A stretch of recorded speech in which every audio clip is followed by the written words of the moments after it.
on this computer. Carl J. Cox here. I'm the host of the Measure Success podcast, where we talk with top leaders about how they inspire success. This episode is brought to you by 40 Strategy. At 40 Strategy, we help organizations and companies realize and achieve their dreams. How we do that is we help them figure out their strategic plan and then help them not only figure out what it should be, but then actually help them execute it so they can actually attain success. Anthony, with the crazy part, and you and I have talked about strategy. We're strategy nerds, if you may, strategy geeks. We love this stuff. Only 10% of organizations actually accomplish 2/3 of their strategic objectives. And I don't know about you, but I think that's pretty bananas that's all it is.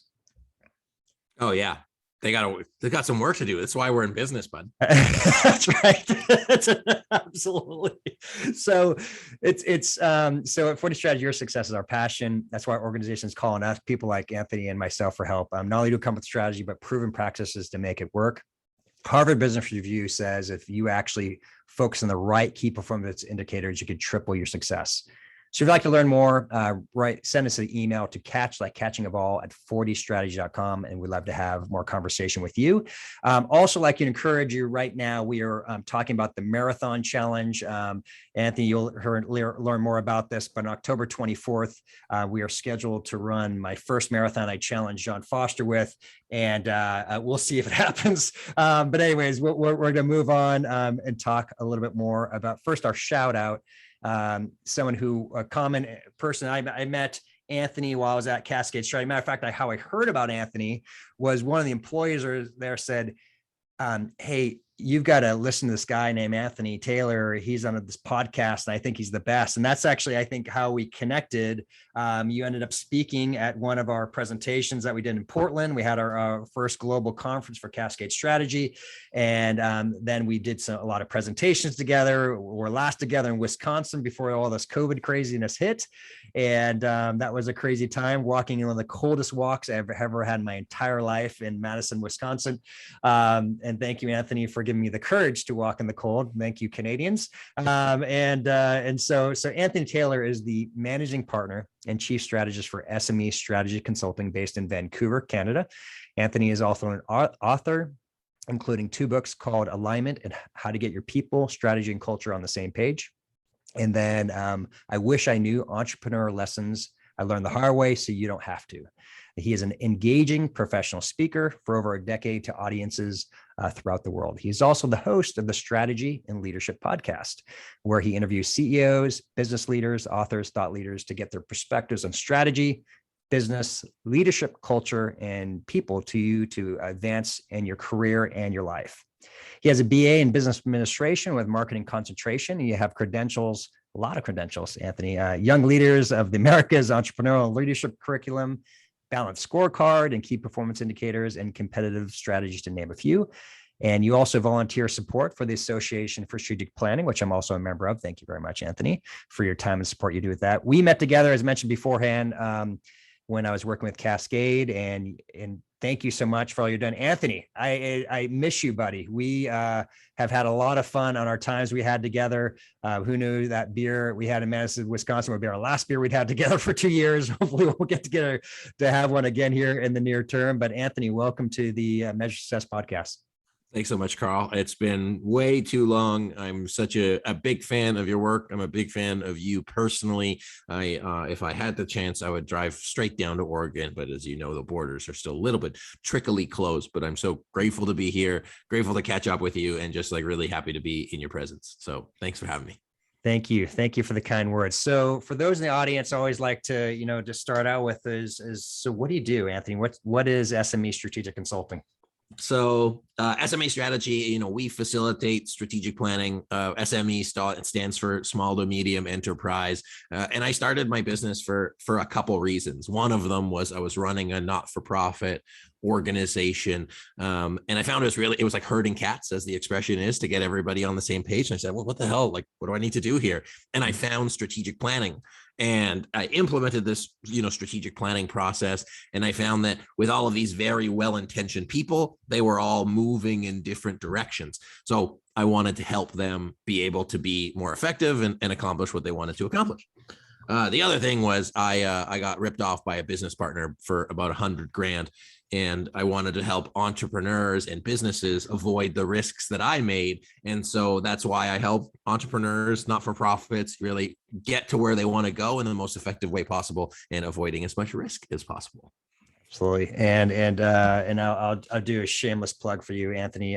His book Alignment that I have here for those who are looking at how to get your people, strategy, and culture on the same page. It is a wonderful book and so critical on making sure any strategy works. If you don't have buy-in of the culture and the team, if only one person thinks it's a good idea, it's not going to work. And you got to make sure your entire team's there. And especially with growing organizations, having something like this is really huge. So anyways, encourage people to pick that up. So we were talking a little bit ahead of time. You've been working on a bit of a new endeavor as your firm has continued to grow, and you've been adding new people because you continue to add more value. Tell us about this new endeavor you have and this not-for-profit portion, and give our audience a little flavor and perhaps something that they might be looking into. Yeah, absolutely. So being in Canada, we couldn't travel to the States. We couldn't travel to your hometown to work with you. And so we actually also saw that it negatively affected a lot of mission-based organizations. Mm-hmm. And we said, well, what can we do? So we tried to we had a lot of clients. We had clients in education, we had clients in the restaurant industry. They were all kind of scrambling. We said, okay, well, what can we do at this time? So we created this not-for-profit program where now we're going to be running it twice a year, where we have a limited intake for nonprofit organizations to help them lead their strategic plans virtually, but at a significantly discounted and subsidized rate. Then it's really to help those organizations that are having an impact in communities that we would want to be in, to help them have the maximum impact.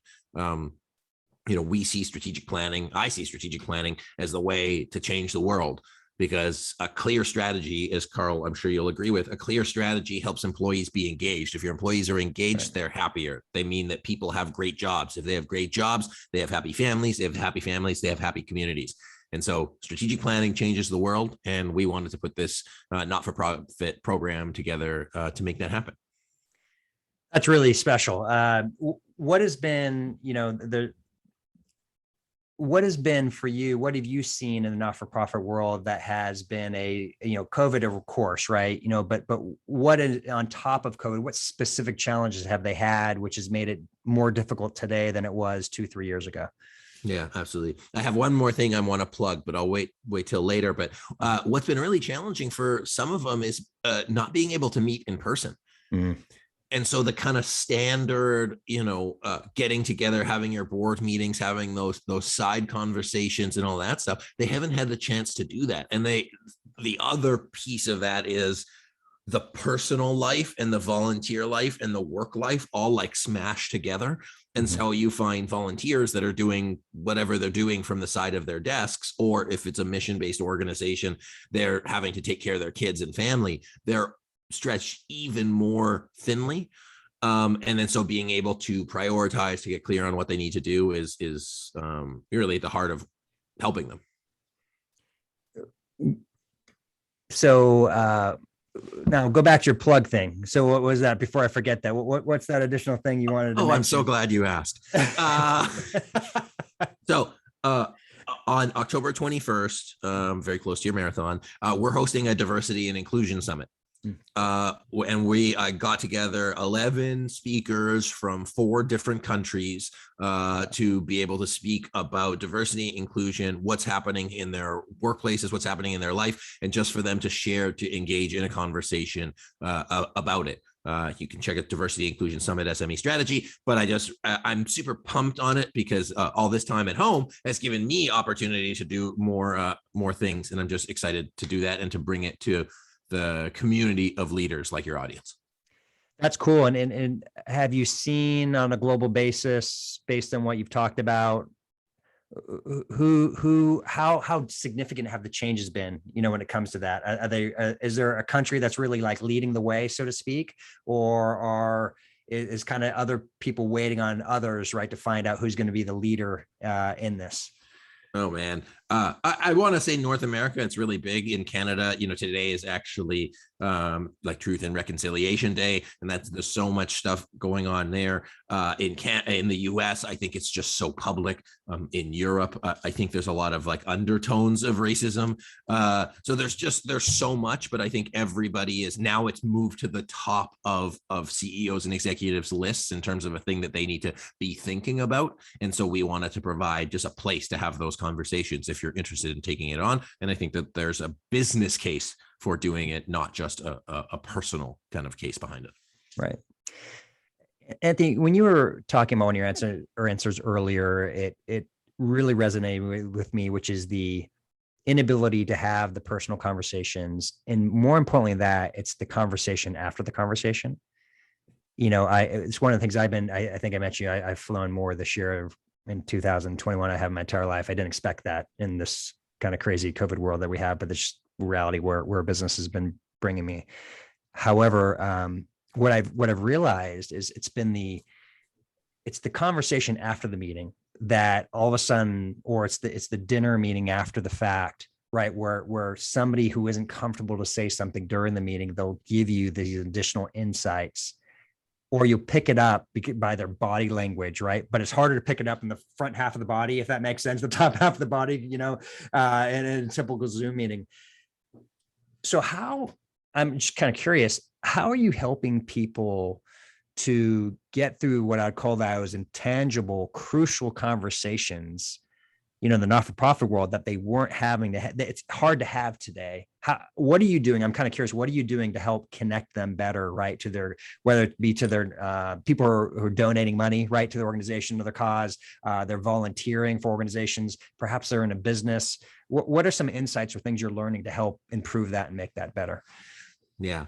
I mean, I want to say it's the same stuff as before, like as in it's the same conversations. I think it's just on the list of priorities and where it falls for people is different. For some organizations, they were saying, hey, like we were mandated to do a strategic plan, and it's part of our organizational mandate, or it's part of what we do. Now, in this kind of like online internet world, you're back to back on Zoom meetings. Like it just didn't even register that it was possible to do it. Like 3 hours on Zoom. So how we do it is 5 3-hour meetings to go through our entire strategic planning process, which we would normally do over 2 days in person. But it's just like taking the time out to do the strategic, but most people just they'd never done it before. Mm-hmm. If we think of like innovation in the business world, you had to go to a bank to deposit a check. You couldn't fill out a loan application without being in person. The banks, insurance companies, all those guys, they said, we need to figure this out because otherwise we're not going to have the business. Well, some of the business world figured out, hey, there's an effective way to do meetings. And, like FaceTime, you actually get more context in some ways there. The challenge is making sure that those Zoom meetings, because they take so much mental attention, that you need to have a really clear and engaging agenda. Otherwise, it's just like it will just melt your brain, which is not we're in the business of. I go back to our Madison trip that we did together when I helped, as a tagged along, if you may, and the presentation that you were doing and helped out with that facilitation a little bit. And once again, we had that kind of after dinner, right, where we gleaned some insights, right, from that dinner that we didn't pick up from the original facilitation. But I've been doing like you've been doing as well. I have clients in Mississippi and Massachusetts and different places throughout the United States where I haven't physically shaken their hand, but they're clients, and I'm working with them to help facilitate their. I'm curious from your perspective. In that 5-3, that's actually I've been doing similar things as you. It's interesting. We haven't even talked about this, that the way how you're doing it. It's kind of interesting how we're doing something similar. What has worked better in those 5 3-hour events compared to the traditional 2-day event, that you have with somebody? So give me that. What's better? Oh, man, this might be an unpopular opinion. I prefer online. Wow. So why? I really do, because it's really focused. And I find at the end of a 2-day strategy session, we actually have a pros and cons document. But at the end of a 2-day session, most people's brains are pretty melted, especially if in that like Friday night dinner, they have a few cocktails and take advantage of like getting to go out. That Saturday morning is not always the shiniest group of folks. But 3 hours short, they stay really focused. But the other thing, and I think you'll appreciate this as somebody who really lives in the world of execution, is that instead of having it be like a 2-day thing and then it sort of like withers away after, because it's like 3 hours every week, they're always in the conversation of strategy. So it's not just the planning session. If you think of like a 2-day offsite for a 3-year strategy, well, what do you do with the other 35 months? It's like you have to build the systems, the structures in place to support the strategy. And I think a regular check-in program or a regular program like that does it better. And I also think it takes less time and money. You don't need to fly everybody in. You don't need to spend 20 minutes, 30 minutes getting into a boardroom. You can actually, it's easier to jump into strategic work with the right agenda, the right structure. But I'd be interested to hear how you have done it and how it's worked for you. We could talk for hours. We know that. So. Yeah, exactly. And don't worry, folks. There is a an end point to the podcast. What I think what you said is really interesting is when you could start creating a habit. So one of the problems I've always seen, and has always been the reason why I don't like retreats, is there's this almost fake event, and I'll put it almost feels fake, right? You're outside of work. You go to a really nice place. You get all the snacks throughout the day. You have these wonderful sessions where we're writing on whiteboards and, different pieces of paper. And then as you say, you might have a couple of drinks and then you go off and then you go on your weekend. And unfortunately, people don't go back to it often. Right. Even if we come up with a wonderful strategic plan, that the real important part is the habits that are created on thinking about strategy consistently throughout a period of time. Instead of, so many people do one time a year. Well, how do you self-correct one time a year? There's people who do it 4 times a year. Well, isn't it? Why not 12 times a year? And then going further than that at a tactical level, why not 52 weeks a year? The more we're doing self-correction. So the value of having these more recurring meetings that I wouldn't have historically had either, right? It's enabling this concept of more check-ins. The second thing I think that's valuable is, sometimes like a fine wine that takes a while to taste better, right? At the end of the day, and to be more, to go down the palate well. That's sometimes how I think sometimes strategic ideation is. It's a lot of times it's easy to write something on a whiteboard. It's easy. You and I are always dealing with type A personalities, King Kong, right? Wonder Womans of the world. They could do anything, right? The problem is in the real world, you cannot do everything. You've got to focus on the few things that's going to make the greatest difference in the world for your organization. And so when we can get to there, it's interesting. Literally, one of my clients in Boston, we just literally had this big aha. I was like, oh, you mean really? We only have to focus on this one thing? And it was like this big question mark. And we're like asking, are we sure? And it's like, yeah, absolutely. And now we're going to test it, right? We're going to validate this, Anthony, and make sure that this is the one thing that's going to be the most important thing for them to focus on. And it's, by the way, it's one thing with some complexity, behind it. But that, to me, we've met, that was our 5th session. Interestingly enough, it was our 5th session of these 2-hour, we were doing 2-hour sessions in this particular case. I'm not sure if that insight and that acceptance, that insight would happen if it wasn't over 5 different separate sessions. Mm-hmm. I don't think it would have been acceptable in a strategic meeting and a whiteboard saying, oh, we're just going to do this one big thing. You know what I'm saying? Like, what I mean? I don't think people would have been comfortable with that. It's like, well, where's our 3 to 5 things, that we're going to work and conquer on. So I don't know I'm just kind of, what's your response to that from what you've seen?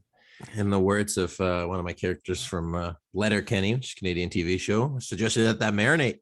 Got to let it marinate and get the flavors and get everything through it. One of the other things that I find interesting when you think of strategy execution, going back to that like 5 weeks, 2 days, like 3 years, is that like sometimes you'll come up with an idea and maybe it's wrong. Like the goal, and this might be a Carl Cox quotable, it's just because it is a goal does not mean it is the goal. And so as you're tracking it, you need to make sure that it evolves and maybe it changes. Like I was talking to someone recently, they're like, hey, we did our strategic plan 2 years ago, and they've got sort of guilt that they didn't execute their strategic plan. And I was like, man, you had to keep your business alive. Like you had to keep that going. And if you didn't do that, I would have been more mad. And so in addition to having the regular check-ins, what I'm inviting people to do is think about building your capacity for implementing strategy.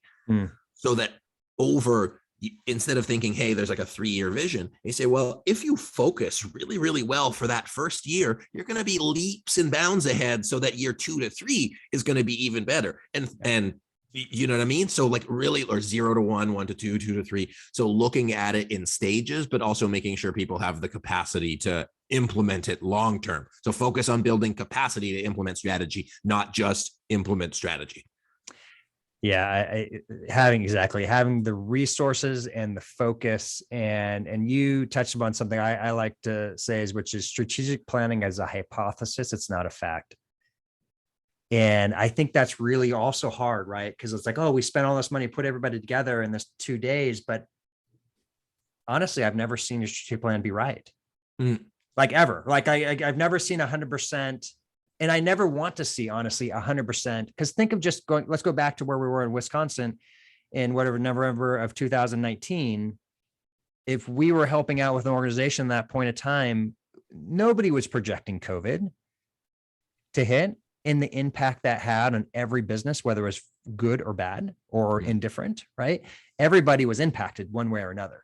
And so the ability to be able to adjust and be okay with that adjustment and not completely abandon. Now, one of my clients they had it completely abandoned. They were, they were a transit company and nobody was riding the bus anymore. It was like, okay, I get it. I mean, they had to really pivot significantly, right? Because nobody was riding the bus. But for other organizations, who did you see, just of your clients or maybe things you observed in the world, who were the ones that were really able to take advantage of COVID, meaning take advantage of the uncertainty or the opportunity to change their business and come out better as a result? Did you have any experiences with any of your clients that had something like that? I'd have to rack my brain because let's say we've got a large client group, but I think that there was a net 50% improved, net 50% decreased. Restaurants had a hard go, certain professional services, marketing firms, like people in that kind of realm, anybody serving people like Uber Eats, like any like food restaurant platform. If you're able to adapt, and that's kind of why I don't believe in like a 3-year firm strategic plan, which I think we agree on, because there's so much stuff that we can change. So you need to be nimble, you need to be adaptive. These aren't my clients, but I recently saw 2 examples of like, what was it? Shopify started off as a snowboard company. Slack started off as a video game with a good in-app messenger or a good app like communication platform. Like that, like the strategic plan is, hey, I'm going to grow this company into this. But the adaption and the recognizing that there's a market opportunity is both the scary part of entrepreneurship, but that's like what's great is if you can adapt and you say, hey, we've got an opportunity, like let's rock and roll and follow it. So you need to have flexibility in your plan, and you also need to have a team that doesn't get stuck in the document, but more on the outcome. What's the outcome? Grow the business, have impact, support people, and then that will be the guiding factor so you don't miss out on opportunities. So I didn't exactly answer your question, but I'd say 50-50, some win, some lost. All right, so Anthony, the question, of course, I love to ask all our audience members when it comes to, for your clients, how do you measure success in their strategic planning process? In their process or their plan? First, I'll say process, and I'm going to say plan next. So how do you measure success with each of those things? So I measure success in the process if everybody feels lighter.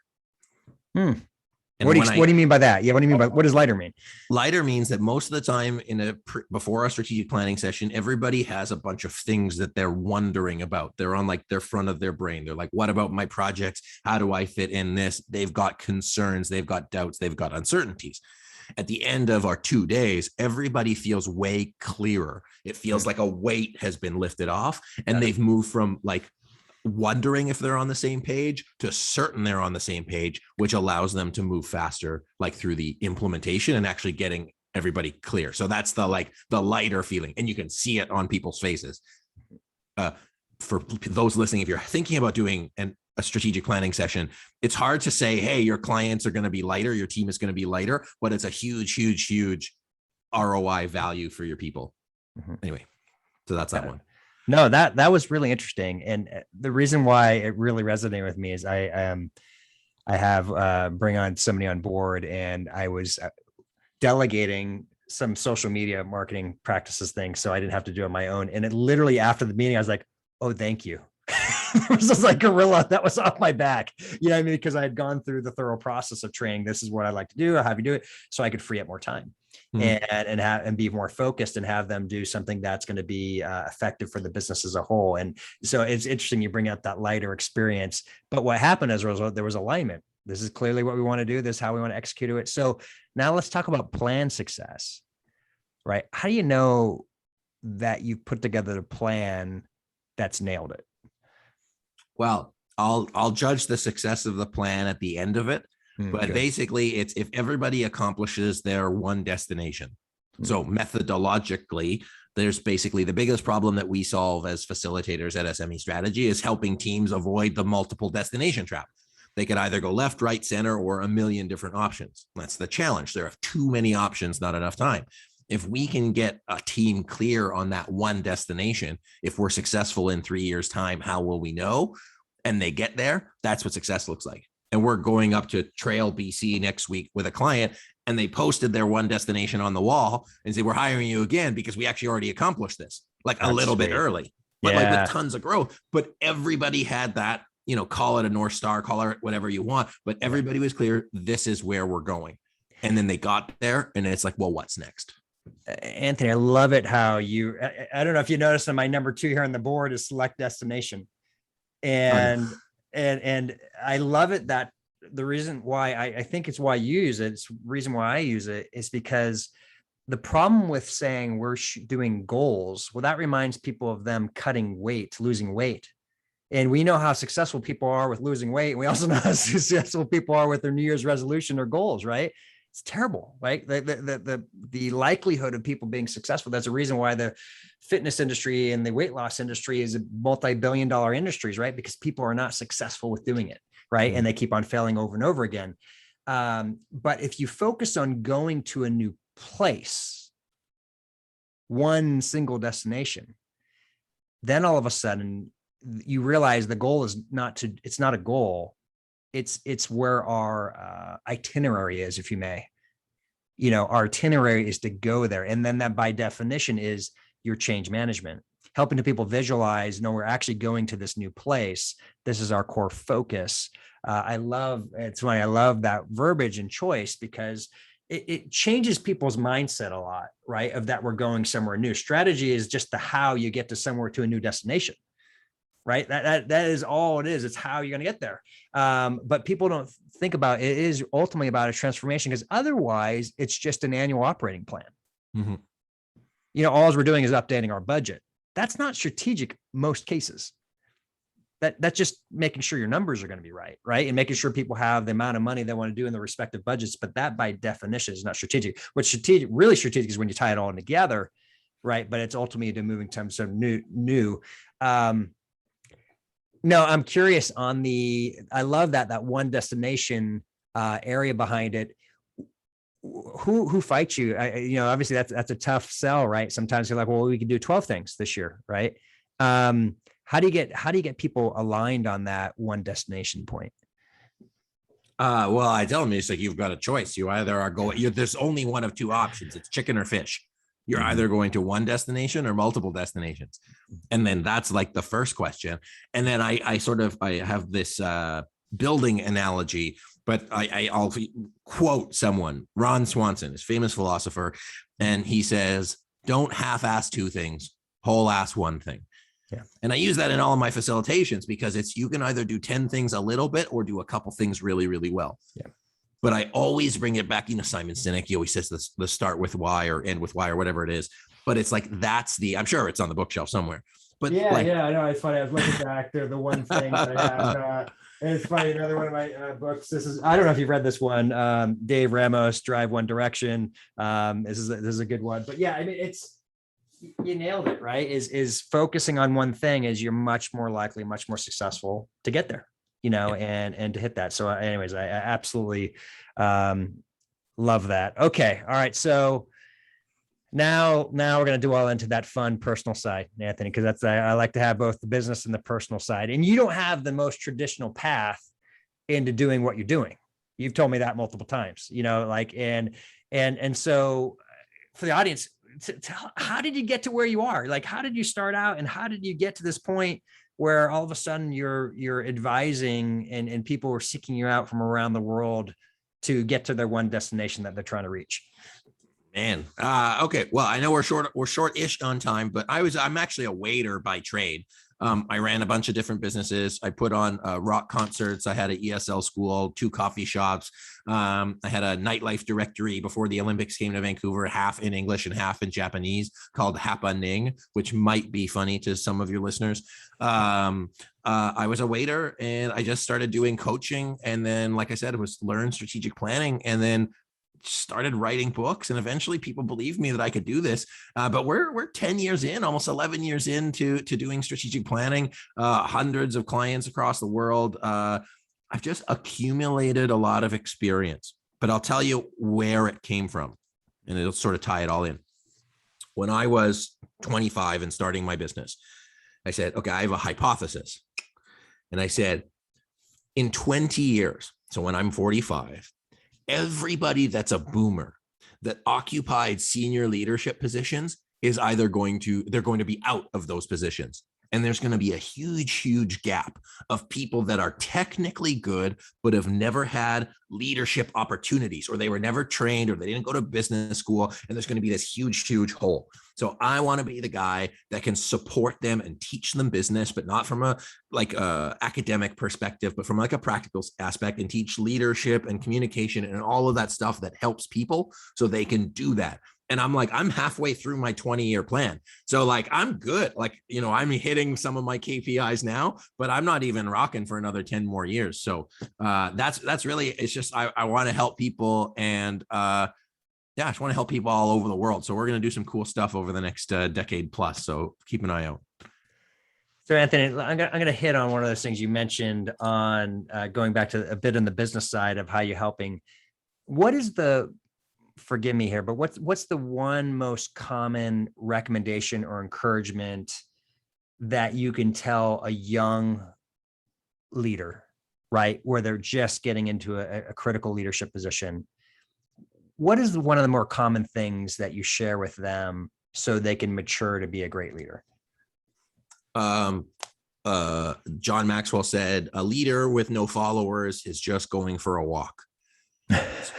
So I recommend to people, and a successful leader, this is my quote, but the successful leader helps other people get to where they want to go. And you can only help other people get to where they want to go if you listen and ask them. And that's at the heart of alignment, is where do you want to go? Where do I want to go? And how does that overlap? I don't worry about not alignment. I only worry about alignment and to help people get there. And then the other thing that I say around change management is the benefit. This one is a quote from me. The benefit of the future needs to be greater than the pain of change. The benefit of the future needs to be greater than the pain of change. So if you don't have something that's worthwhile, like, I don't know, doing a marathon, then you're not going to get up out of bed in the morning to go for your runs, because it's not worthwhile enough. So it's got to be big for you to make a big difference and a big impact towards making it forward. Yeah. And it really hurts, by the way. I got that. But it's worthwhile, It will be worthwhile to finish. I heard, I was just talking to a person I know here locally in the area, Mike Vanier, and he was talking about how save for his, I think, marriage, his kids being born, the multiple marathons he passed every single time crossing the finish line was just extraordinary. So I'm praying, Mike, you're right, because it is not fun to put a lacrosse ball into your hip and hoping that the IT band can really access. Okay, so you've made a lot of changes in your own personal life through the way on your own journey, and getting towards this. Clearly, you've learned. What are you doing today, what have you been working on this past year, especially in this kind of COVID world, to help keep your game up? Help make sure you're still adding the most value. This could be anything. It's because you may be doing chess and checkers, or you're, eating a Twinkie each night. I don't know what it is. Or maybe you're, I don't know, doing Taekwondo. What is the couple things you're doing that is help keeping your A game, so you get up each morning, right? So you can make a difference out there. Man, I was trying to think about this as you're asking the question, because I have so many things, but it kind of goes in waves. So during the pandemic, I got back into playing piano. I found the biggest thing for me to stay at my A game was do something competitive. I really missed playing basketball and soccer. And I found that I was most myself when I was doing that. Stretching and meditating in the morning, although I'm not great at it as a habit. But I do find that, and I'm where I'm at today as of recording, is I need to make more time for fun, because otherwise I'll get too much into the work life. But fun is why I do it. And so doing that and getting back into travel, that's going to be awesome. But honestly, I get jazzed by talking to people. I do my own podcast twice a week. So talking to smart people, smarter than me, that juices me up, and connecting with friends like you, that gives me juice. So that's what I love doing. And I think you're saying in the beginning you're heading to Foxborough here pretty soon. We're home of the Pats. So anyways, all this Pats out there, go Pats. But you and then where else? You said you're traveling somewhere else too. Is it potentially Oklahoma or something of that nature? Potentially Oklahoma, potentially Alaska. I'm going to trail British Columbia next week. And then, who knows, maybe Orlando, Florida. But we got a lot of things, but probably my friends in Alaska, I'm probably going to go see them pretty soon. And friends, it's client friends. Hey, that's nice when you could add the friend to the client. That means you're truly making a bigger difference to them. So, all right. So I'll ask the big question. How do you measure success in your personal life? If I can't tell the difference between my personal life and professional life, that's me measuring success. But no, actually, the more accurate one is if my wife is happy. If my wife is happy, if my wife is happy, then that means I'm not dropping the ball there. That's the number one thing. So that's it. Happy wife, happy life. Is that what you're telling us, Anthony? Happy spouse, happy house. Absolutely. That's right. Okay. Thank you. Thanks for sharing that. I love your backstory. Reason why I wanted to bring that up is there's a lot of people probably in the audience. They're like, I'm not feel like where I should be, and I want to make a greater difference somewhere else. And I think you are one of those wonderful examples of somebody who completely changed your career multiple times. And now not only do you just come up with a 2-3 year plan to do something new, but you got this 20-year big, hairy, and audacious goal to make a huge difference out there. And anyways, I love that. I love your story about how you did that. Anthony, what is a book one or two books that you'd recommend for our audience that they have to read?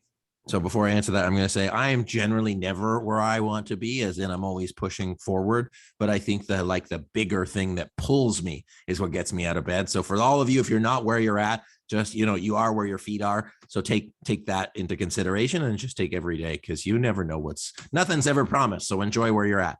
The book that's really resonating with me now is the 5 a.m. Club.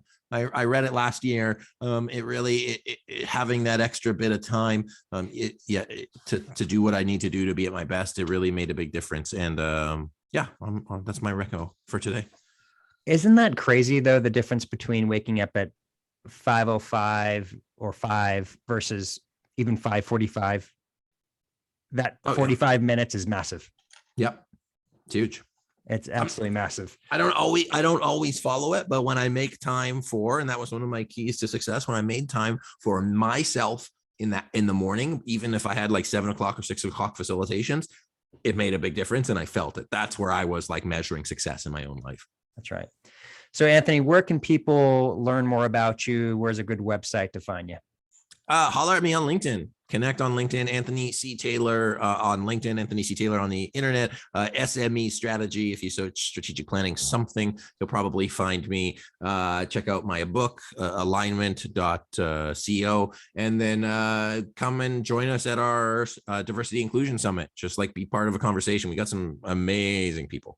Yep. And once again, a really well-known podcast as well. And so I encourage you to I think it's the top 2% or something like that of Is that true? Is that, I think I saw 2 or 3%. Where we're up there. Yes, it's a top 3% of podcasts with the strategy and leadership podcast. And we interview smart people twice a week. Yeah. Awesome. Good stuff, Anthony. Well, Anthony, hey, this has been great. I can't wait to see you in person again. Thanks for being on the Measure Success podcast show. It's my pleasure. I'm proudly Cascadian and I'm glad to rep it. So thanks for having me, Carl. Absolutely. And to everyone else, we're wishing you the very best at measuring success. Have a great day.